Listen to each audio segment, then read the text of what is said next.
Hello guys, welcome back to the channel. In this today's video, I'm going to show you everything you need to know about the Nurse Bee and Grow Garden Game of Roblox BZB event update. Okay, let's get into it guys. This is how the Nurse Bee looks like, and this is one of the pets from the BZB event update in Grow a Garden. Let me place it in my garden, and before I show you the Nurse Bee ability, I'm going to show you where you can get this Nurse Bee. Basically you can get it from the honey shop. From the event shop right here, you need to buy the Hive Egg, and you can hatch the hive egg to get the nurse bee. Wait, okay, this is the hive egg, and you will have 22% chance to hatch this nurse bee from the hive egg.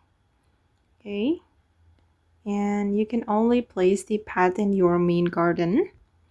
I've already placed this pet, and I'm going to view the ability.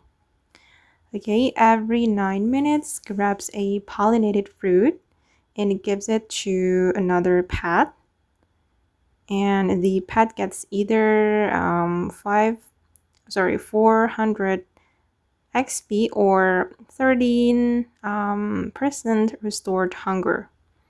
Oh, so yeah, it can give your pet boost for the hunger. And it can only work when you have the pollinated fruit, guys. So it cannot work if you don't have bee or bumblebee, which can give you the pollinated mutation. So you need another pet like this, which can give your fruits the pollinated mutation. Okay, I think that's not really worth, guys, to keep because it needs the other bees. Okay guys, and that's all about the Nurse Bee in Grey Garden. I hope this video will be useful for you. Thank you so much for watching, and bye!